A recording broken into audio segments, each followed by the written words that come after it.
안녕하세요. 치아국어 양일쌤입니다. 오늘은 창의적 읽기에 대해서 설명하려고 합니다. 자습서 117쪽을 펼쳐놓으시고요. 교과서는 88쪽을 펼쳐놓으면 되겠습니다. 자, 먼저 이 단원의 핵심 개념인 창의적 읽기의 개념부터 확인하고 시작을 하겠습니다. 자, 우리가 지난 단원에서 비판적 읽기, 사실적 읽기, 추론적 읽기 이런 것들을 개념을 공부했죠. 자, 그거에 연결되는 개념입니다. 자, 여기 일문단의 개념과 필요성에 대해서 먼저 확인을 해 보겠습니다. 자, 독자가 독서 과정에서 글의 내용을 확인합니다.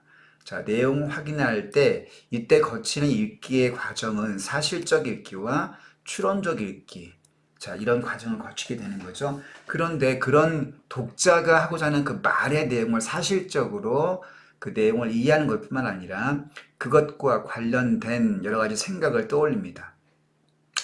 자, 생각을 떠올릴 때요. 이때 떠올릴 때 그런데 그때 그 생각들이 필자가 생각하지 않은 혹은 필자가 동의하기 어려운 새로운 성격의 생각일 수 있습니다. 그런 경우 있을 수 있죠. 자, 예컨대 기호를 한번 표현해 볼게요. 독자가 독서 과정에서 필자가 한 말, 필자가 쓴 글의 내용을 우리가 필자의 의견, 주장을 편의상 A라고 해봅시다. 필자가 A에 대해서 주장과 의견을 혹은 설명을 펼칩니다. 근데 우리가 이 내용을 A를 이해한 다음에 읽다가 중간에 생각이 떠오릅니다. A만 있는 게 아닌데 A와 다른 생각이 있지 않아? 라고 독자가 그 책을 읽는 동안에 떠오르는 생각 중에 필자가 생각하지 못하거나 동의하기 어려운 전혀 새로운 생각, 그러니까 전혀 새로운 생각은 독자가 읽은 새로운 생각이죠. 독자의 새로운 생각입니다. 우리가 이걸 알파라고 합시다. 알파. 그래서 A를 읽는데 A만 그 내용을 확인한 게 아니라 A의 플러스 알파를 떠올리는 겁니다. 자, 우리가 이런 것을 창의적 읽기라고 하는 거죠. 자, 어떤 사람이 여행지를 소개할 때, 뉴욕이 볼거리가 많다. 뉴욕에 가자라는 어떤 여행지를 소개하는 주장을 펼치는 어떤 책을 읽었다고 해봅시다. 그런데 그 책을 읽은 독자가, 뉴욕이 좋긴 하지만 나는 이탈리아의 로마가 훨씬 더 볼거리가 많은 것 같더라고. 뉴욕을 읽으면서 오히려 로마의 장점을 새로운 여행지로 떠오르게 될 수 있습니다. 그리고 이런 방식, 새로운 알파를 떠올리는 것을 창의적 읽기라고 하는 거죠. 그래서 그 다음 달 보면 그런 의미, 새로운 성격, 독자로서 필자가 제시한 글의 내용 외에, 필자가 제시한 글의 내용 외에 새로운 생각을 덧붙인다는 점에서 새로운 필자와 같다라고 이렇게 강조하고 있습니다. 새로운 필자, 즉, 새로운 필자는 창의적 읽기 하는 필자가 얘기하는 것 외에 플러스 알파를 떠올릴 수 있는 점에서 새로운 필자라는 것이죠. 그런 적극적 독자로서의 역할을 이 창의적 읽기를 통해서 강조하고 있습니다. 자, 다음. 창의적 읽기가 가능하기 위해서는요, 무조건 기발한 생각을 처음부터 한다고 해서 가능한 것이 아닙니다. 자, 창의적 생각은 이미 다른 사람이 쌓아올린 돌더미를 바탕으로 이루어지는 거죠. 아인슈타인도 뉴턴도 기존의 것을 배우지 않고 처음부터 창의를 한 것이 아니라 기존의 과학과 이론들을 충분히 공부하고 습득한 상태에서 어떤 새로운 것을 만들 수가 있었던 겁니다. 유명한 화가 피카소도 자기 아버지가 미술 교사였는데 자기 아버지로부터 기본적인 미술의 스케치라든가 소묘 이런 것들을 오랫동안 연마하고 그런 정말 기계적인 어떤 연습 과정을 거친 다음에서야 비로소 피카소가 자기만의 독창적인 창의적인 어떤 그 미술의 세계를 만들어갈 수 있었다고 합니다. 자, 그와 같이 창의적 읽기는 처음부터 플러스 알파를 만드는 것이 아니라 필자가 말한 A, 사람들이 쌓아올린 돌더미를 바탕으로 새롭게 올려놓는 것입니다. 그죠? 다시 말하면 사실적 읽기, 추론적 읽기, 비판적 읽기를 통해서 알게 된 것, 그 상태에서 그 다음에 그 과정, 그런 과정을 거친 다음에 새로운 것을 창의적 읽기를 할 수 있다. 자, 이런 이야기를 하고 있는 거죠. 너무나 뻔한 방법이 되겠습니다. 자, 그래서 한 번 더 다음 단락에 이렇게 강조합니다. 먼저 필자의 사고를 철저히 따라갈 필요가 있다.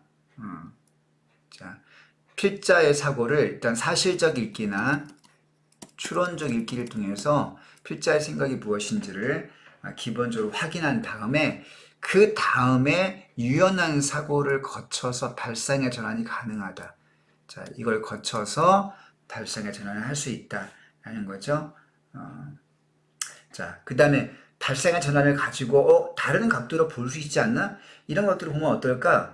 새로운 생각을 덧붙여 보는 거죠. 그럼 발상의 전환을 거쳐서 거기서 끝나는 것이 아니라 그것을 그 생각을 재구성해서 자, 완결된 생각으로 다시 정리하는 과정이 필요합니다. 잠깐 창의적인 생각을 던지기만 하는 것이 아니라 그것을 재구성해서 정리했을 때 창의적인 읽기가 비로소 완성된다는 거죠. 자, 그런 과정에 대해서 다음 단락 보면요, 창의적 읽기가 어떤 도움을 주는지에 대해서 말하고 있는데요. 자, 우리가 창의적 읽기를 하게 되면 자연과학적인 글을 읽다가 갑자기 경제적인 해결책을 찾을 수도 있고요. 소설을 읽는데 취미로 흥미로 소설을 읽다가 갑자기 과학적인 영감을 얻을 수도 있습니다. 그렇죠?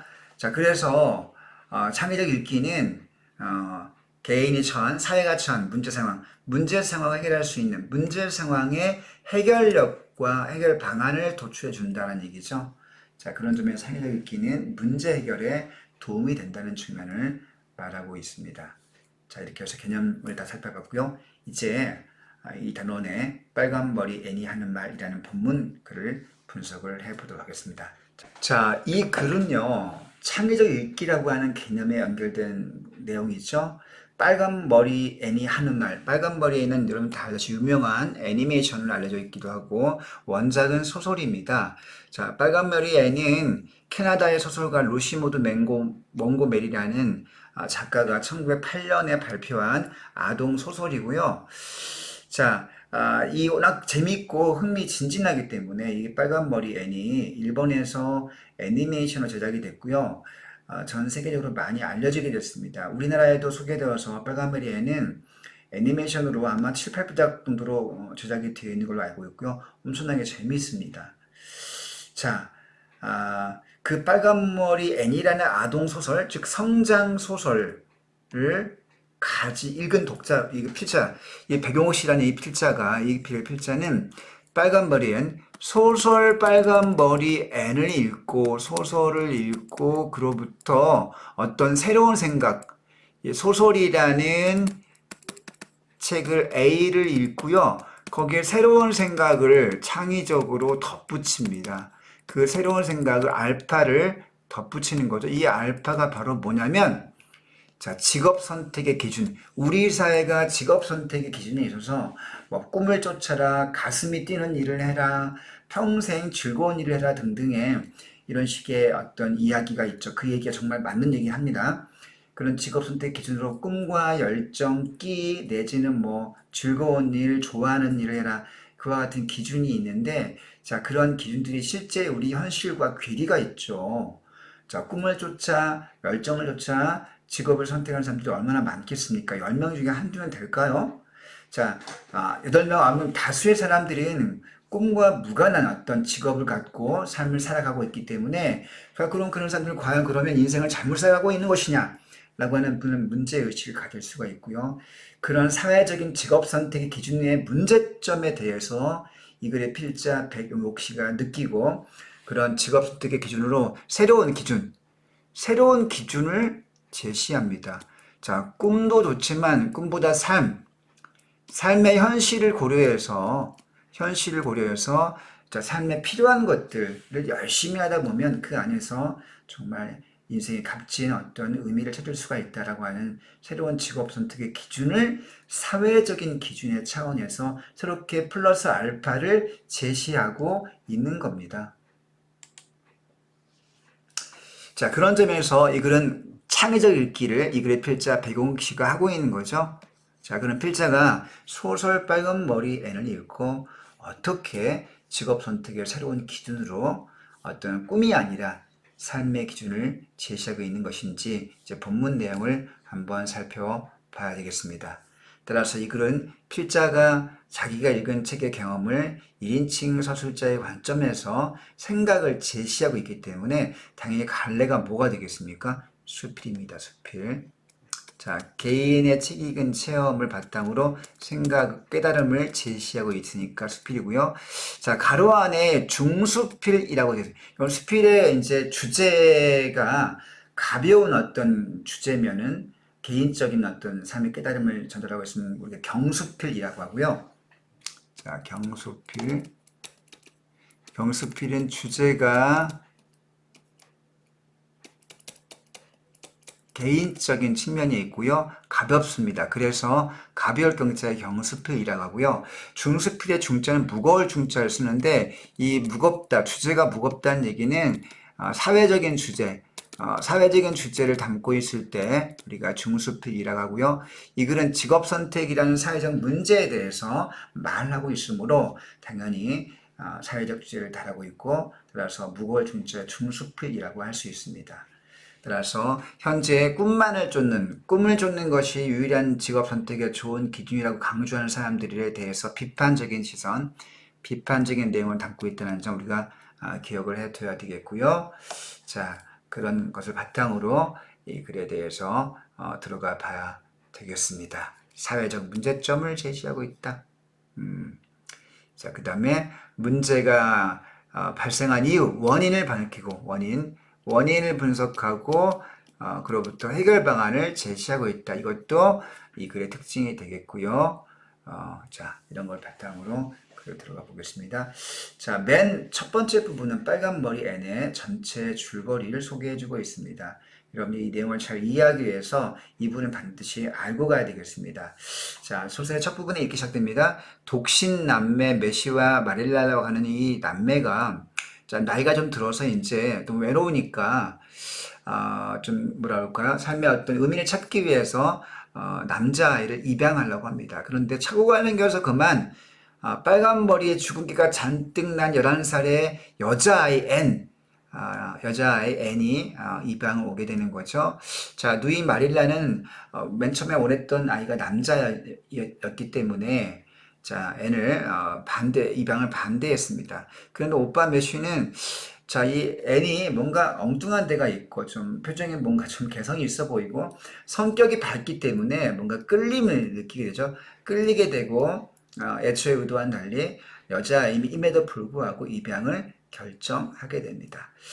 그 N의 천진난만한 행동이 두 남매의 조용한 삶에 정말 즐거움과 생기를 탐문을 불러일으키죠. 그렇지만 그래서 즐거움을 느끼고요. 그들은 행복한 어떤 삶을 살게 됩니다. 자, 좀 시간이 지나서 N이 이제 중학교, 고등학교를 졸업할 때가 됐고, 자, 남매의 헌신 끝에 퀸스 고등학교라는 학교를 우수한 성적으로 졸업을 합니다. 그리고 장학금까지 타서 대학교에 진학하기로 이렇게 결정이 됐죠. 자, 그 대학을 가려고 이제 그쪽을 가게 됐는데 그 대학교가 있는 도시 가게 되죠. 근데 갑자기 그 사이에 자, 매슈 아저씨가 사망했다는 소식을 듣게 됩니다. 고향으로 돌아온 애는 이제 혼자 남게 된 마릴라의 상태에 대해서 걱정을 하게 됐죠.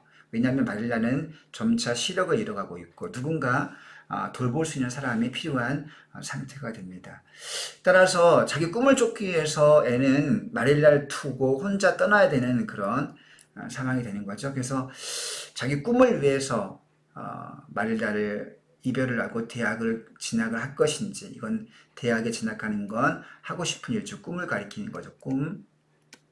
그리고 아니면 또 다른 선택지는 고향에 남아서 교사 생활을 하면서 마릴라 곁을 지킬 것인지, 이런 선택의 기로에 놓이게 됩니다.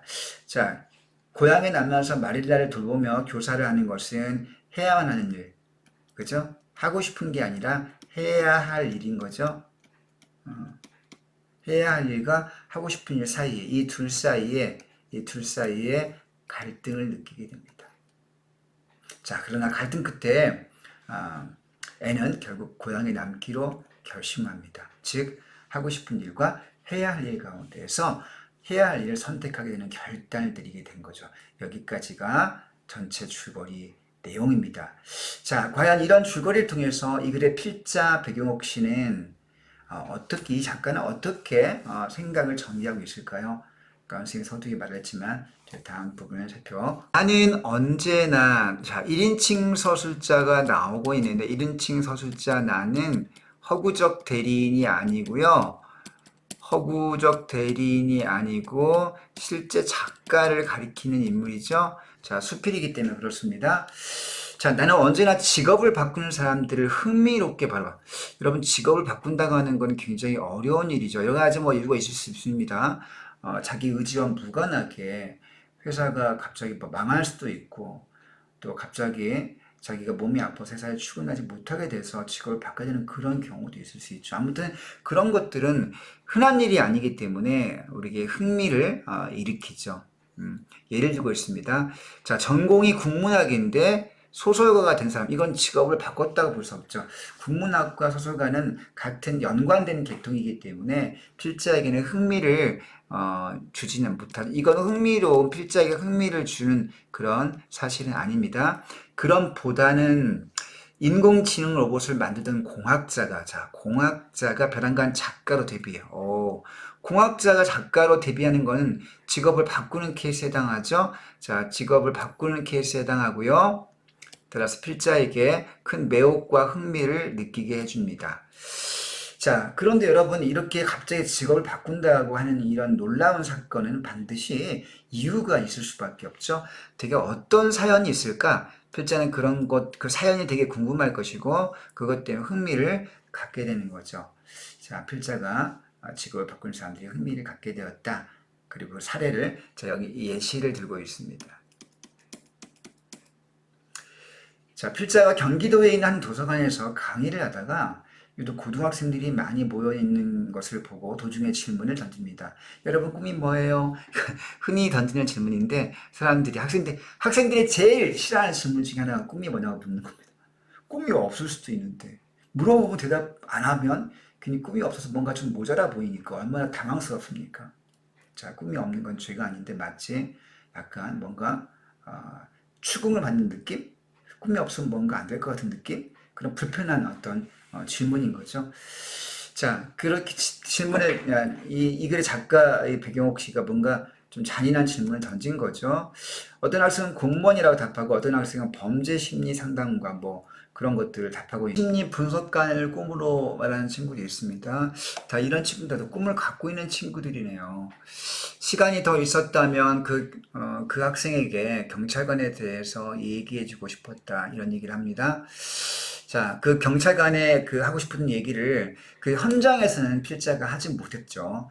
그 도서관 강의할 때는 미처 하지 못했지만 필자는 이 글을 통해서 그 경찰관의 이야기를 전해주고 있습니다. 대체 어떤 사람이길래 더 얘기를 하고 싶었던 것일까요? 자, 그 경찰관은요, 수십 년간 범죄 현장에서 일하면서 범죄자의 뇌 속을 들여다보는 심리 분석에 참여했대요. 그러니까 범죄 심리 분석가? 그러니까 우리가 이걸 요즘 프로파일러라고 하고 드라마나 무슨 영화 같은 데 많이 등장하는 되게 지적인 어떤 그 사람, 탐정이기도 하고 심리학자이기도 하고 굉장히 묘한 어떤 메리트가 있는 매력적인 어떤 존재들이죠. 자, 근데 그 사람이 누구보다 세상의 악을 많이 보았을 그 남자의 눈이 너무 따뜻했대요. 그래서 깜짝 놀랐다는 얘기를 하고 있고요. 그가 했던 말들을 기록해 놓고 싶은 만큼 내 마음을 끌었다고 합니다. 취재를 끝내고 집으로 돌아가는 날 길에 가슴에 남은 말이 무엇인지를 전해주고 있습니다. 그 범죄 심리 분석가 경찰관이 필자에게 해줬던 말이, 자, 대화를 직접 인용하고 있네요. 그 대화를 직접 인용해서 얘기해주고 있습니다. 제가 원해서 이 직업을 택하는 것이 아니고요. 먹고 살려다 보니 어쩔 수 없이 경찰이 된 거예요. 자, 원해서 자칫을 하면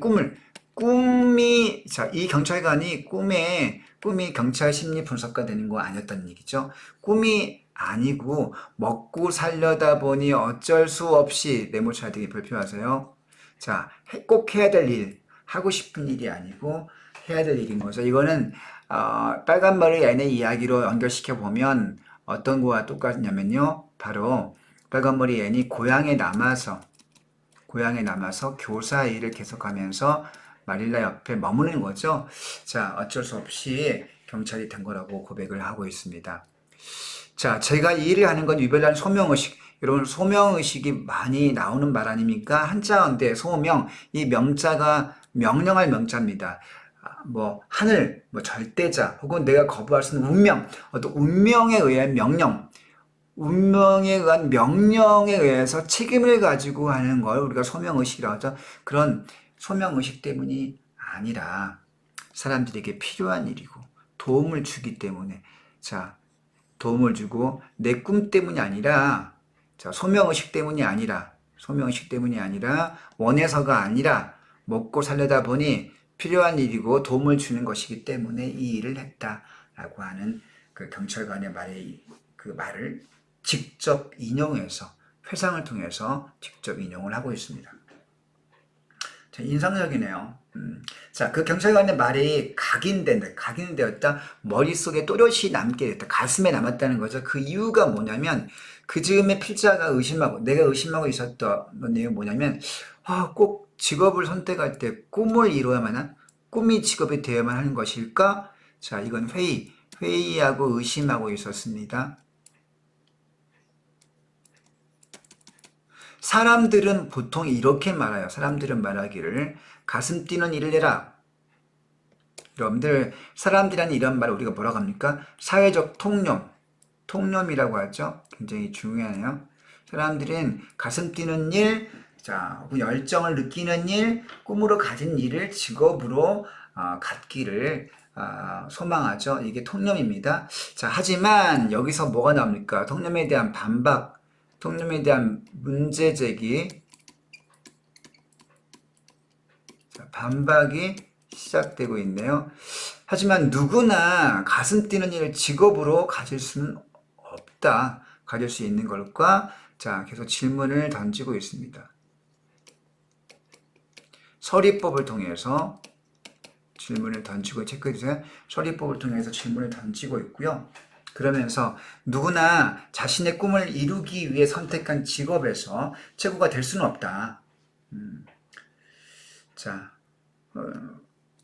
누구나, 여러분들, 꿈을 직업으로 선택했다고 해서 그 분야에 항상 최고가 될 수 있습니까? 아닙니다. 10명의 어떤 그 직원이 있는 회사에 10명 중에 9명은 그냥 어쩌다 보니 그 직업을 갖게 됐고, 한 명이 꿈을 직업으로 그 직업을 갖게 된 사람이 있다고 가정해 봅시다. 근데 그 한 명의 꿈을 직업을 택한 그 사람이 물론 잘할 가능성이 높겠죠. 아무래도 보통 사람보다는 잘할 가능성이 높지만 그 사람이 제일 잘한다는 보장이 있습니까? 나머지 9명 중에 정말 성실하고 그 일을 처음에는 그냥 어쩔 수 없이 시작을 했지만 하다 보니 성실하게 열심히 하다 보니 그 일에 즐거움을 느끼게 됐고 의미를 찾게 됐고 정말 능력자가 되는 경우 충분히 있을 수 있잖아요. 자, 그만큼 꿈과 현실 사이에 거리가 있다는 거죠. 또 실제 자신의 꿈을 직업으로 이룬 사람 많지 않습니다. 또 꿈이 직업이 됐다고 해서 꼭 행복한 것만은 아니란 얘기하고 있네. 자, 이거는 꿈과 현실 사이에 괴리가 있다. 자, 꿈과 현실 사이에 간극. 자, 간극이 있다. 단어로 우리가 한자로는 괴리가 있다. 괴리란 말은 딱 붙어있던 게 어그러지는 거를 괴리라고 하죠. 자, 꿈과 현실 사이의 괴리에 대해서 필자가 말을 하고 있습니다. 그러니까 당연히 필자는 의심할 수밖에 없던 거죠. 자, 다음 달 볼게요. 내가 좋아하는 것을 반드시 해야 한다는 자기 중심적인 강박. 나를 망치기도 해. 너무 자기 생각에 잡혀 있으면 그게 자기를 망치는 부정적 현상이기도 하죠. 왜냐하면 내가 지금 하는 일이 원래 그 하고 싶었던 일이 아닐 수가 있지 않습니까? 내가 하고 싶었던 일은 원래 작가였는데 회사에 다니게 됐어요. 그 회사 다니면서 내가 하고 싶은 일이 작가이기 때문에 내가 이 일을 정말 회사 일을 계속 할 수 있을까? 내가 잘하고 있는 짓인가? 그만둬야 되는 거 아니야? 이런 생각하면서 회사를 다니다 보니 얼마나 고통스러울까요? 그죠? 내가 하고 싶은 일이 아니기 때문에 현재 직장 다니는 일을 망가지는 거죠. 직장 일을 열심히 할 수가 없고요. 직장에서 인정받을 수도 없고 직장에서 행복할 수도 없겠죠.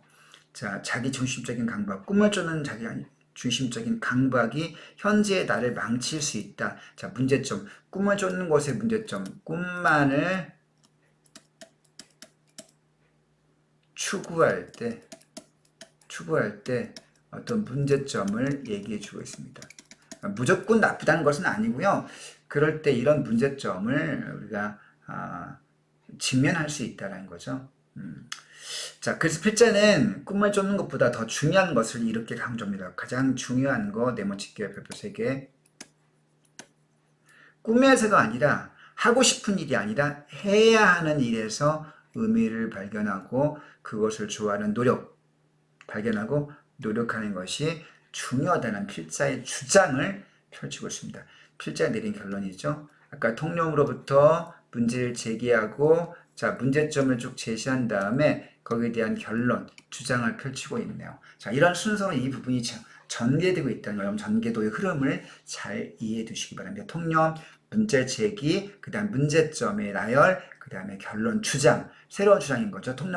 통념과 정반대 주장을 펼치고 있습니다. 자, 이런 과정을 잘 이해해 주시기 바랍니다. 자, 필자는요, 빨간 머리 N의 마지막 결말, 가고 싶었던 대학을 진학하지 않고 그걸 포기하고 해야 할 일, 고향에 남아서 교사 일을 하게 됐던 빨간 머리 N의 선택, 즉 소설을 읽고 나서 우리 사회의 문제점을 연결시키고 있네요.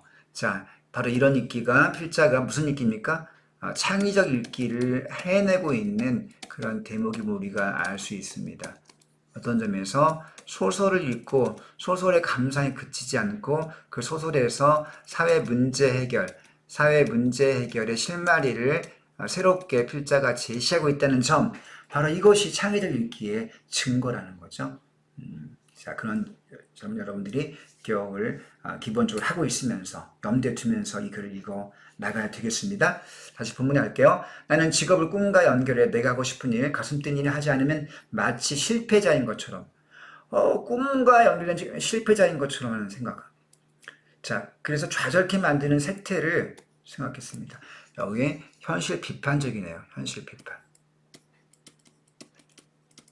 사회 비판적인 맥락이 나오고 있네요. 그리고 직업이란 내가 아니라 남에게 도움되는 일을 하고 합당한 대가를 받는 일이라는 생각이. 자, 직업이란 내가 하고 싶은 일이 좋지만 그것보다도 필자는 남에게 도움되는 일, 그리고 그걸 통해 대가를 받는 일이라는 필자의 생각이 제시되고 있습니다. 자, 자아실현과 직업사의 길을 이해할 수 있었다. 자아실현은 나를 실현하는 것이고요. 자, 직업은 남에게 도움되는 일이다. 뭐 이런 얘기를 하고 있습니다. 대부분의 여러분 직업이 다 그렇습니다. 선생님도 학원을 처음부터 하고 싶었던 건 아니고요. 어떻게 하다 보니까 대학원 다니다가 학비가 필요해서 아르바이트를 일을 시작했는데 가르치는 게 되게 재밌더라고요. 아이들에게 처음에 고3부터 가르치기 시작했는데 그 고3 동생 같은 아이들에게 뭔가 도움을 주고 밤새 연구하고 막 그거를 연구하고 아이들이 어떤 도움을 줄까 새로운 것들 생각해내고 그 아이들과 같이 가서 해보고 아이들이 그걸 통해 도움받고 성적이 올라가는 걸 볼 때 뿌듯함과 의미를 느꼈습니다. 바로 그건 뭐냐면 학생들에게 도움을 주는 어떤 저희 기쁨이 있었고요. 그걸 통해서 제가 돈도 벌고 학비를 벌 수 있었고 생활도 할 수 있었거든요. 자, 선생님도 보니까 이런 경우에 해당되는 사람이었네요. 자, 그 다음 또 볼게요. 공무원이 범죄 심리 분석관이 아이돌 가수가 배우가 되고 싶다고 말하던 아이들에게 하지 못했던 말. 자, 그들이 여러분들 공무원부터 배우까지는 자, 이것들은 어때요? 꿈을 쫓는 거죠. 자, 꿈을 쫓던 학생들이 하고 싶었던 말은 못했던 말 볼까요? 그 뭐냐면 꿈과 멀어졌다고 사표를 꿈꾸는 수많은 회사원에게 친구들에게도 말하고 싶다. 자, 이들에게도 어떤 말을 하고 싶어 합니까? 자, 그 말은 뭐냐면 그것은 너만의 고민이 아니다. 너만의 고민이 아니고 이 시대가 만든 병, 역시 사회 비판적인 어떤 맥락을 여기서 확인할 수 있고요. 자, 자아 성취는 일이 끝난 후, 직업, 해야 할 일이 끝난 후에 할 수도 있다. 자, 그러니까 현재 직업에 최선을 다하고 나중에 꿈을 추구하는 것이 바람직하다. 별표 주세요. 여러분들 메모합시다. 자, 꿈보다도 현재 직업, 해야 할 일에 최선을 다하면 나중에 꿈을 이룰 수 있는 어떤 기회가 나중에 또 올 수 있다. 그래서 현재에 충실해라 라는 얘기를 필자는 하고 있는 것입니다. 자, 다음 페이지 넘어가 볼까요? N이 내게 물어서도 아마 같은 대답을 했을 것이다. 이제 나는 너의 꿈을 너의 직업으로 이루라와 같은 말을 하지 않을 생각이다. 그러니까 N한테 꿈은 뭐였습니까? 그 고향을 떠나서 대학에 진학하는 거였죠. 그 대학 진학이라는 꿈을 이루라고 그런 말을 하지 않겠다라는 거죠. 필자가 생각하기에 직업은 적어도 남에게 도움되는 일을 하는 게 맞다. 자, 필자의 직업관이 납니다. 직업이란 남에게 도움되는 일. 돌피하게 네모치고요. 자, 참 우리가 좀 상식적으로 공감하기 조금 생소한 부분이죠. 직업이 뭐냐? 네가 하고 싶은 거 하는 거야. 그럼 좋은 거 아니야? 자, 이런 생각이 보편적인데, 야, 자, 바람직한 직업가는 말이야. 네가 하고 싶은 일보다도 남에게 도움되는 일을 찾는 거야. 자, 이런 말은 좀 생소하게 들립니다. 자, 그러니까 어떤 의미에서 본래의 직업은 자아 실현과 거리가 멀다. 남에게 도움을 주는 거니까 자아가 아닌 남에게 이타적인 어떤 그 도움을 주는 거죠. 따라서 자신과 거리가 멀다. 같은 말이네요. 자, 꿈을 이루기 위해서 직업을 선택하지 말고 이타적인 도움을 주기 위해서 직업을 선택해라 라는 얘기를 하고 있는 것입니다. 자, 버리고 떠나는 삶은 존중할 만하지만 버리고 떠난다? 꿈을 추구한 거죠. 중요합니다. 동그라미 칠게요. 존중받아 마땅하다. 이런 삶이 가치가 없다는 게 아닙니다. 필자 이거를 가치가 없다고 무조건 배제하는 건 아니고요. 존중하지만 이제는 버티고 견디는 삶은 더 존경한다. 더 가치가 있다. 꿈을 추구하는 것도 의미가 있지만 그것보다 현재 하는 일, 직업 안에서 의미를 찾는 그런 사람의 삶이 훨씬 더 아름답다라는 얘기를 하고 있는 겁니다. 자, 주의하세요, 여러분들. 꿈을 추구하는 걸 무조건 배제하는 게 아니라 그것보다 훨씬 더 가치 있다. 꿈보다 현재 일에 충실을 다하는 것이. 자, 여러분의 어머님과 아버님도 다 같은 거라고 아빠 되기, 엄마 되기가 꿈이었을까요? 글쎄요, 그런 사람도 있겠지만, 부모가 되어서 자녀를 위해서 뭔가 최선을 다하고 땀 흘려 일하고 또 집에서 밥을 하고 빨래를 하고 청소를 하고 옷을 준비해주고 신발을 준비해주고 자, 이런 것들이 전부 다 사실은 해야 할 일입니다. 그리고 해야 할 일들을 충실히 하는 것이 바로 존경받을 만한 삶인 거죠. 자, 필자가 바람직한 직업관에 대해서 알아보고 있습니다. 자, 이 시대가 너무 나를 강조하다 보니 그것이 자기애적인 강박으로 자, 나의 강조, 자기애적인 강박. 반드시 해야 한다. 안 하면 미칠 것 같아. 이런 생각 역시 지울 수 없다.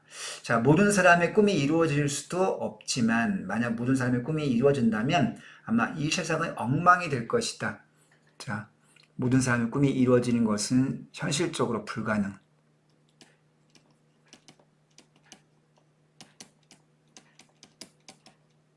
그리고 다 이루어졌을 때 삶은 오히려 무질서하게 될 것이라는 얘기를 하고 있습니다. 자, 좋아하는 일과 잘하는 일 중 어느 것을 직업으로 선택해야 하느냐 묻는 사람들에게 나는 이제 조심스럽게 잘하는 일을 하라고 한다. 이것도 굉장히 여러분 재미있는 질문이죠. 좋아하는 일과 잘하는 일. 자, 대조네요. 어떤 걸 택하느냐? 필자는 이제 좋아하는 것보다는 잘하는 일을 해라. 자, 이걸 필자가 선택하고 있네요. 왜냐하면 세모, 시간은 많은 것을 바꾸기 때문입니다. 자, 어떤 것을 바꿀까요? 잘하는 것을 오래 반복하면 점점 더 잘할 수 있으므로 기회를 더 많이. 자, 잘하는 일을 하게 되면 어떻게든 자, 기회를 더 많이 얻을 수 있다. 일이 점점 더 많아진다는 건 그 일을 더 잘할 수 있게 되는 것 이외에 자기 일에 대한 특정한 태도. 자, 자기에 대한 특정한 태도가 생긴다. 어떤 특정한 태도가 생길까요? 그때 특정한 태도란 좋아하게 된다. 자, 여러분들 좋아하는 거와 잘하는 거를 대비시켜 놓고 잘하는 걸 선택했을 때 그러면 재미나 흥미는 버려야 되는가라고 의심할 수 있는데 필자의 관점에 따르면 잘하는 일을 하게 되면 잘하기 때문에 기회가 더 많이 오게 되고 또 기회가 많이 더 오다 보면 어때요? 기회가 자꾸 오니까 즐거울 수밖에 없죠. 즐거워져서 그 일에 대해서 그 일을 좋아하게 된다라는 얘기를 하게 됩니다. 자, 어떤 분은 제가 아는 어떤 분은 그 보험하시는 분이 있는데요. 이분이 처음부터 보험을 좋아하는 일로 시작한 건 아니었고 어쩌다 보니 보험 그 영업을 하시게 됐는데 하다 보니 이분은 그 일을 되게 좋아하게 됐대요. 그 이유를 물어봤죠. 우리가 보험은 그냥 영업해야 되고 사람 만나야 되고 상품을 설명해야 되고 계약을 따내야 되기 때문에 굉장히 그 뭐랄까 스트레스가 많은 직업이라고 생각하고 저는 그 일을 좋아하기 힘들 거라는 어떤 나의 주관적인 생각 때문에 정말 궁금했죠. 뭐 때문에 그 일을 좋아하나. 근데 그분이 뜻밖의 얘기를 하는 거예요. 아, 그 보험을 상품을 팔고 나중에 그런 전화가 온답니다. 예컨대 그 뭐 생명보험 상품이라든가 무슨 또 뭐라죠 암보험 같은 거 이런 걸 팔았는데 그 사람이 이제 삶의 어떤 어려운 일 끝에 암에 걸게 됐을 때 그 이 보험 상품을 암에 걸게 됐지만 그 조기에 발견을 했고 이 암 상품 때문에 암 그 보험 때문에 그게 보상을 받고 암 치료가 잘 되었다든가 아니면 상담하는 과정에서 그 집안의 어떤 문제점을 알게 되고 보험 상품을 팔면서 뭐라 그럴까요? 카운셀링 해주는 경우도 있대요. 그 집안의 문제점에 대해서. 그래서 그 어떤 위로 삶의 위로를 내주거나 실질적인 금전적인 보험을 통해 도움을 주는 일이 자주 가끔씩 있다고 합니다. 따라서 그런 일을 통해서 당연히 즐거움을 얻을 수밖에 없는 것이죠. 자, 좋아하는 일을 하다 보니까, 잘하는 일을 하다 보니까, 또 그 일을 잘하게 돼서 더 많은 사람을 만나게 되고, 더 많은 고객을 만나게 되고, 더 많은 도움을 주게 됐다는 얘기죠. 자, 다음 달 보겠습니다. 한때의 빛나는 재능이 훗날의 아픈 아픈 족쇄가 되는 경우를 종종 보았다. 재능이 있다고 해서 그게 항상 삶을 행복하게 만드는 것은 아닙니다. 이 족쇄는 그 재능이 자유를 구속한다. 그 사람의 삶을 망치게 된다는 거죠. 자신의 꿈을 직업적인 성취로 이루지 못했다고 꿈이 없다고 좌절할 필요는 없다. 스스로 실패자라는 생각은 더더욱 하지 않았으면 한다. 좌절하지 말라. 실패자라 생각하지 말라. 믿거나 말거나 나로 말하면 생각만 해도 가슴 두근거리는 꿈을 자기 직업으로 갖게 된 사람들의 지독한 불행에 대해 얼마든지 말할 수 있다. 자, 빛나는 재능과 꿈이 오히려 삶을 불행에 빠뜨리기도 한다라는 얘기를 하고 있습니다. 꿈이 이루어진 이후에도 삶은 계속된다. 자, 굉장히 중요한 맥락이네요. 삶, 꿈. 이 세상에 삶보다 강한 꿈은 없다. 여러분 이 글에서 굉장히 중요한 말. 삶보다 강한 꿈은 없다. 발표하세요. 문제 나옵니다. 문제 빵빵빵. 별표 3개 찍을게요. 자, 이때 삶은 삶의 현실. 볼게요. 삶의 현실 적어 놓으세요. 그리고 생계. 해야 할 일. 일이죠, 일. 자, 삶의 현실과 생계와 일보다 강한 꿈. 자아실현. 나 중심의 자아실현이죠. 재능.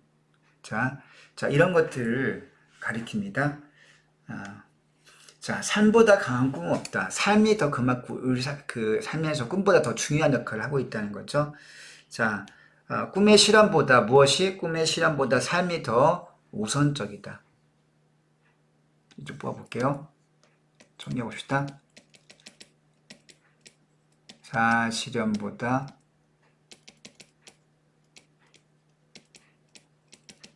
삶의 현실 일이 더 소중하다라고 하는 필자의 생각이 여기에 단적으로 압축되어서 선명하게 제시가 되고 있습니다. 인간은 꿈을 이룰 때 행복한 것이 아니라 어쩌면 꿈을 꿀 수 있을 때 행복한 것인지 모른다. 자, 진짜 행복은요. 진짜 행복은 꿈을 이룰 때 이루어지는 것이 아니라 꿈을 꿀 수 있을 때 행복한 것이고, 진짜 행복은 오히려 그 꿈보다는 삶을 살아낼 때, 삶을 견디고 버티고 직업 속에서 일 속에서 충실히 할 때 진짜 행복이 찾아온다고 필자는 이야기를 하고 있습니다. 자, 우리가 좀 생소한 얘기죠. 여기 이 부분 아까 발표했던 문장 한 번 이쪽에서 확인해 보겠습니다. 필자가 삶보다 강한 꿈은 없다라고 말하고 있는데, 여기에 자 담겨진 의미가 무엇일까를 한 번 더 밑줄 그어볼게요. 삶이 있어야 꿈을 이룰 수 있다. 삶이 있어야, 이걸 통과해야지만 꿈도 가능하다는 얘기죠. 무턱대고 꿈을 추구하기보다는 현실의 삶에 최선을 다하자라는 그런 의미에서 이 말을 강조하고 있습니다. 자, 여러분, 본문 설명이 끝났습니다. 그렇게 어려운 건 아니기 때문에 잘 정리해 보시고요. 이제 뒤에 학습활동에서 교과서에서 강조되어 있는 부분이 무엇인지 한 번 더 확인하고 내용을 마쳐야 되겠습니다. 자, 다음 페이지 학습활동. 이 글의 1번 문제 볼게요. 내용 전개 과정을 정리해보자. 분치 필요한 일입니다. 메모치고 별표하세요. 필자는 맨 처음 필자의 문제의식은 이렇게 시작이 되죠. 야, 직업을 택할 때 꼭 꿈을 가지고 선택해야 되는 건가? 누구나 가슴 뛰는 일을 직업으로 가질 수 있는가? 이런 문제의식에서 질문이 시작이 됐고요. 자, 그러면서 필자는 요즘 세태의 문제점을 인식하게 됩니다. 자, 실제 꿈을 직업으로 택한 사람들은 많지 않더라. 그리고 그러다 보니까 가슴 뛰는 일, 하고 싶은 일을 하지 못했을 때 실패자인 것처럼 느껴지거나 낙오자로 인식이 되거나 좌절하는 삶을 많이 보게 된다는 거죠. 그런 문제점을 필자가 느끼게 됩니다. 자, 문제는 고쳐야 되겠죠. 그래서 필자는 그 문제점으로부터 해결 방안을 제시합니다.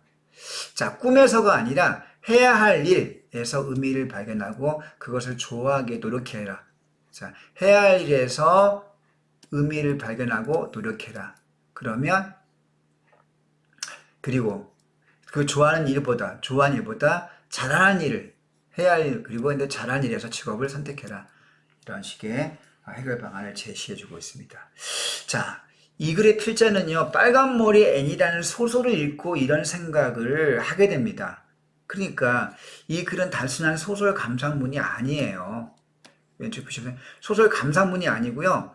소설의 내용과 연관되는 어떤 사회 문제점을 지적하고 있다는 점에서, 즉 문제 해결의 관점에서 소설을 읽고 나서 감상을 전개하고 있기 때문에 이거는 단순히 감상적 읽기에 끝나는 것이 아니라, 여기에서 끝나는 것이 아니라 창의적 읽기까지 하고 있다는 점을 아까 선생님 강조했죠. 한 번 더 메모하겠습니다.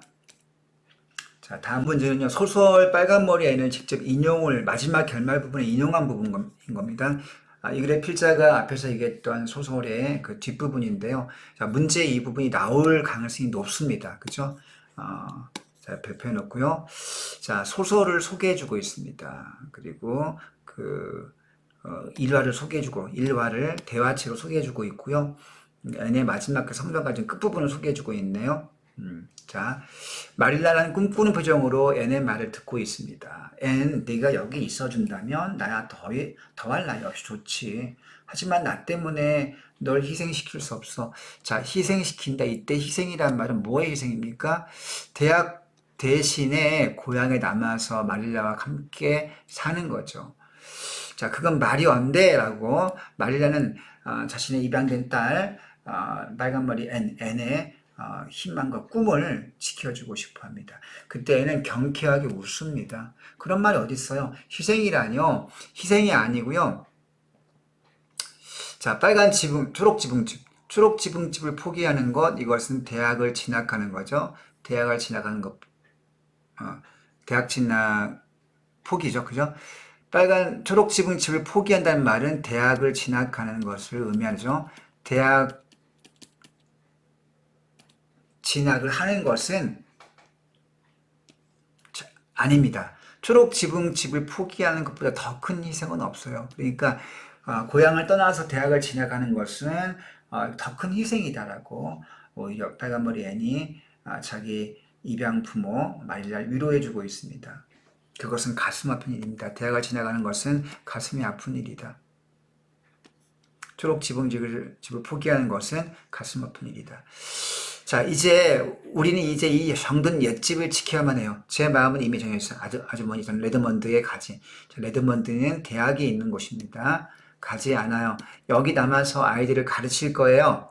라고 그렇게 결정합니다. 하지만 내 꿈은, 자, 계속 반복해 나오네요. 자, 전 그 어느 때보다 더 꿈에 부풀어 있어요. 단지 꿈의 방향. 자, 꿈의 방향이 바뀌었다? 그럼 훌륭한 교사가 되는 거죠. 여기 고향에 남아서 교사가 남아서 아주머니 시력을 지켜드릴 거다라는 얘기를 하고 있습니다. 이것은 해야 할 일입니다. 시력을 지키는 거 해야 할 일. 자, 기억해둡시다. 자, 아주머니 시력을 지켜드리는 것, 교사가 되는 것은 대학에 진학한 거고 반대 의미죠. 희망과 반대가 설표. 게다가 집에서 독학으로 대학도 공부할 거예요. 계획이 참 많아요. 아주머니 일주일 내내 생각했어요. 이곳에서 최선을 다해 살면 틀림없이 그만한 대가가 돌아올 겁니다. 퀸스를 졸업할 때 제 미래는 곧은 길. 자, 저는 눈앞에 뻗어 있는 듯했어요. 자, 이때 곧은 길은 대학을 가는 길이죠. 대학을 진학하는 꿈입니다. 대학 진학이라고 쓸게요. 모든 길에. 자, 그 길을 따라가면 수많은 이정표. 이때 이정표는 성공의 길인 거죠. 대학 진학했을 때의 성공의 길입니다. 자, 이제 길 모퉁이. 앞에 표시할 때 길 모퉁이 네모치세요. 길 모퉁이에 도달했다. 이 모퉁이는 대학 진학의 길이 아니라 고향에 남는 길이고요. 고향에 남아서 교사가 되는 길이죠. 자, 그 모퉁이에 뭐가 있는지는 모르지만, 자, 이렇게 말하고 있습니다. 다음, 길 모퉁이에는 매력이 있다. 그 길 모퉁이가 해야 할 일인데, 해야 할 일 가운데, 꿈이 아닌 해야 할 일 가운데서도 뭔가 삶의 의미를 발견할 수 있다는 얘기를 앤이 해주고 있네. 참 훌륭하네, 앤의 이런 생각이. 자, 모퉁이를 들면 무엇이 나올까 궁금하거든요. 매력이 있습니다. 자, 거기에는 초록빛의 연광과 다채로운 빛과, 자, 그리고 어떤 풍경, 그리고, 아름다움과 맞닥뜨릴지, 자, 어떤 구비글과 계곡이 있을지, 그런 것들을 기대할 수 있다. 해야 할 가운데 삶의 의미를 발견하겠다라는 어떤 앤의 생각이, 다짐이 마지막 대화를 통해서 제시가 되고 있습니다. 자, 아름다운 결정이네요. 자, 밑에 먼저 볼게요. 당연히 해야 할 일을 선택했죠. 꿈을 포기하고 해야 할 일을 선택했습니다. 자, 애는 꿈을 포기했지만 해야 할 일인 교사란 직업에 최선을 다하려고 합니다. 자, 거기에서 의미를 발견해서 노력하는 거죠. 따라서 필자는 애니 꿈을 직업으로만 이루어야 한다는 것을 생각하지 않았으려고 생각했을 것이다. 뻔한 얘기죠. 너무 쉬운데 넘어가겠습니다. 자, 다음 문제는 가와나 두 개 짧은 어떤 그 경구들이 소개해주고 있는데요. 가를 보면요. 가 문구의 관점이 무엇인지 이해하면 되겠습니다. 행복의 비결은 좋아하는 일이 아니라 해야 하는 일에 있다. 자, 이거는 필자의 관점과 동일하네요. 필자와 동일한 관점이죠. 자, 그 다음 나보겠습니다. 법정 스님이 한 말이네요. 하고 싶은 일을 하면서 살아야 된다. 그걸 통해서 잠재력을 발휘하고 기쁨을 누려야 한다. 자, 법정 스님의 관점은 일반적인 통념과 같은 관점을 소개해주고 있습니다. 자, 필자와 같은 관점, 가는 메리와 빨간 머리 N의 메리와 같은 관점이죠.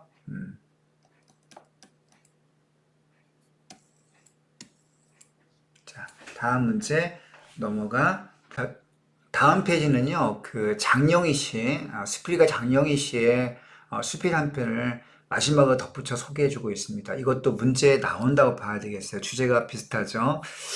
일단 수필이라는 점 기억해 두고요. 여기 보면 이제 그 잃어버린 조각이라는 유명한 어떤 외국 작가 여기부터 이 부분이요.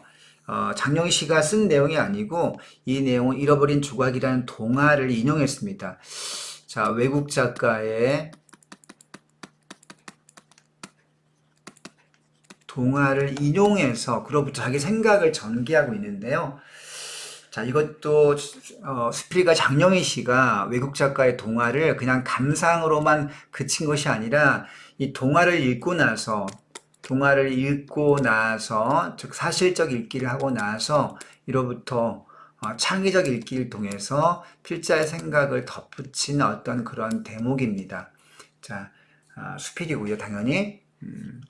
자, 부족한 삶이 충분한 어떤 풍요로운 삶보다 더 의미 있고 행복하다. 자, 부족한 삶이 더 의미 있다.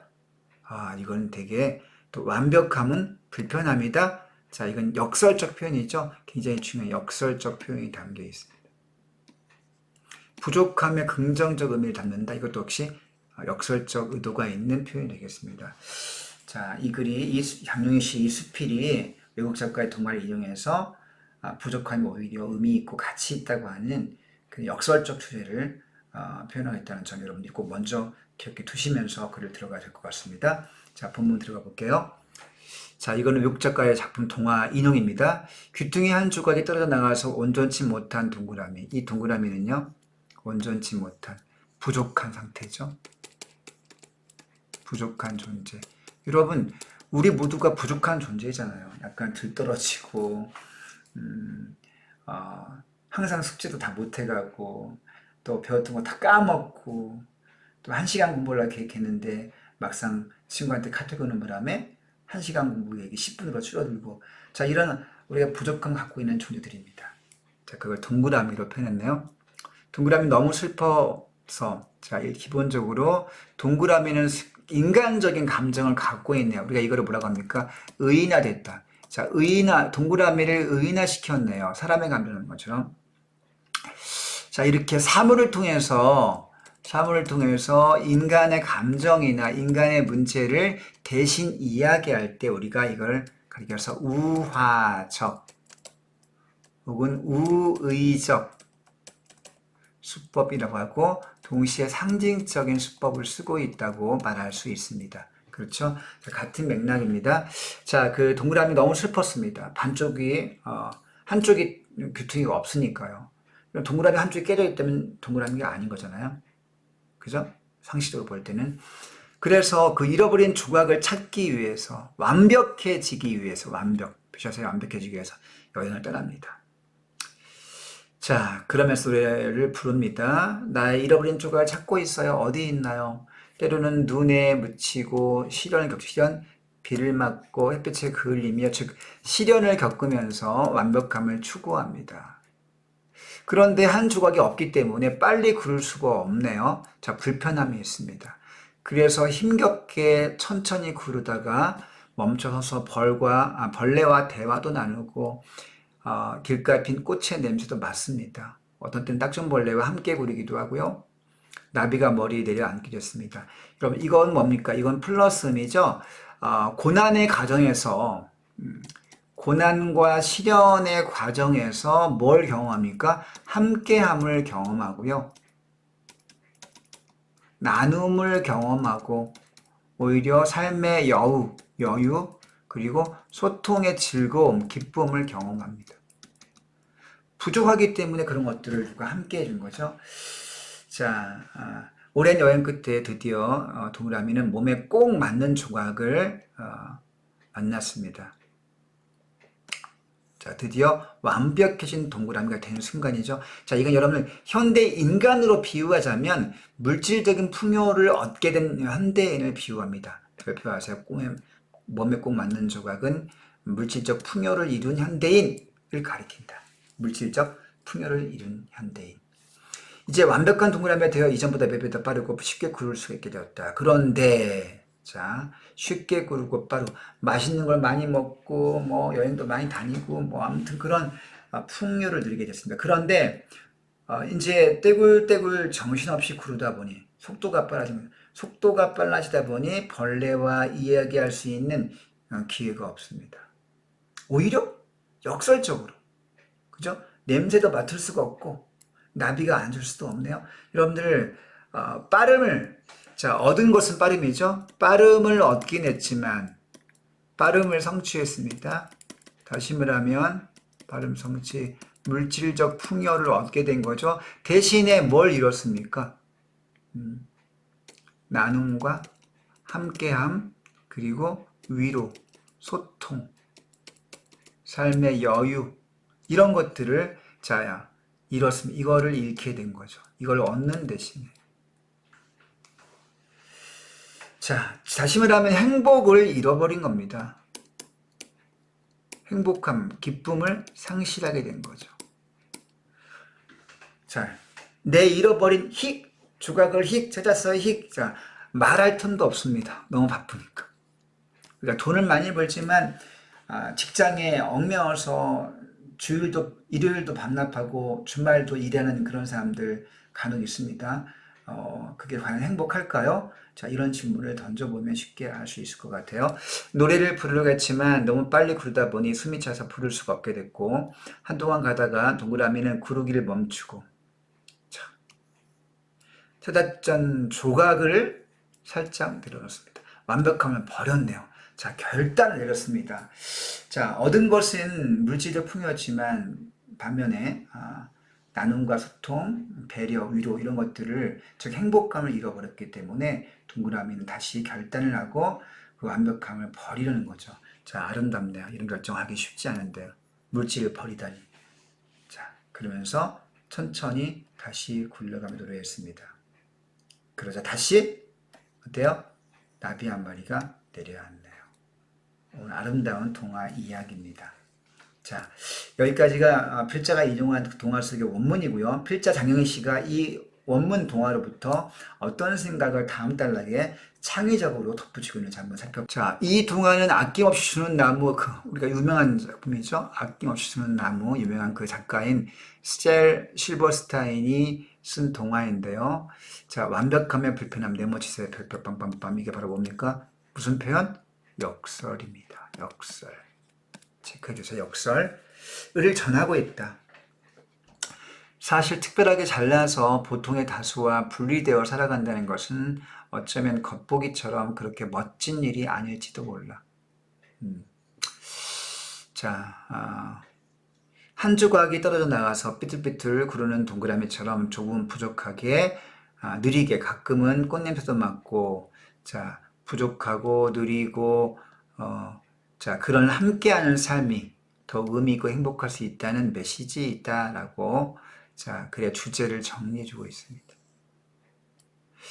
자, 완벽함의 불편함, 이건 우리 사회에서 우리가 물질적 풍요를 추구하고 삶의 여유를 반납한 대신에 물질만 쫓는 그런 세태를 비판하고 있습니다. 자, 사회 문제에 대한 사회 현실 비판을 담고 있고요. 자, 동그라미가 찾았던 조각, 그 완벽함을 버리는 선택을 통해서 행복을 다시 찾은 그런 사실을 필자가 주목하면서 우리 사회에서도 완벽함을 쫓기 위해서 물질적 풍요만 쫓는 삶을 비판하고서 뭔가 물질 대신 소통, 함께함, 나눔, 자, 이런 가치의 실현을 주장하고 있다는 점에서 이 글의 필자 역시 창의적 읽기를 하고 있다고 볼 수 있겠습니다. 문제 해결을 하고 있네요. 물질 대신에 소통과 함께 나눔의 정신을 강조하고 있습니다. 자, 왼쪽 볼게요. 여기 동화를 인용해서 필자가 말하고 전한 바가 무엇이냐, 인용의 목적이 무엇이냐 발표하세요. 자, 이것은 개인과 사회 문제를 떠올리고 해결 방안을 제시하는 어떤 의도가 있는 거죠. 해결 방안, 동화 인용의 목적은 어디에 있다? 문제 해결에 있다. 한 점을 꼭 기억해 두시기 바랍니다. 자, 밑에 문제 확인해 볼게요. 완벽하면 부패하면 의미는 무엇이냐? 자, 완벽한 것은 뛰어난 것이지만 그 뛰어난 것 때문에 보통의 다수와 어울려 사는 것을 포기했다. 자, 그런 점이죠. 그런 점에서 어, 이 글의 주제를 생각해 볼 수 있겠습니다. 자, 우리나라 제1등 기업인 삼성전자, 삼성그룹의 회장인 이 뭐죠? 이재용 씨 요즘 재판을 받고 있는데요. 그가 과연 이재용 씨 삶이 행복할까요? 자기 아버지는 아직 돌아가시지 못했죠. 이건희 씨. 참, 이건희 씨는 지금 병원에 누워 있습니다. 의식불명 상태로. 죽지도 못하고 누워 있고요. 그 아들 이재용 씨는 회사 삼성그룹의 그 승계를 위해서 편법과 불법을 가지고 몰래 속여서 기업 소유권을 승계하다가 그것만 들통이 나서 지금 재판을 받고 있습니다. 자, 그런 뛰어난 완벽한 존재인 이재용 씨가 과연 행복할까요? 오히려 여러분에게 뭔가 도움을 주기 위해서 오늘도 이렇게 열심히 동영상을 찍고 있는 이 선생님이 더 행복한지 모를 일입니다. 자, 해야 할 일을 충실히 하고 있는 여러분들, 그런 꿈이 없더라도 여러분 용기를 잃지 마시고 지금 여러분 열심히 공부하고 있는 것처럼 최선을 다하십시오. 그럼 여러분에게 좋은 기회가 오고 그 가운데에서 행복이 열릴 것입니다. 여러분, 자, 이제 마치겠습니다. 여러분 힘내시고 시험 잘 보세요. 여러분 파이팅! 안녕!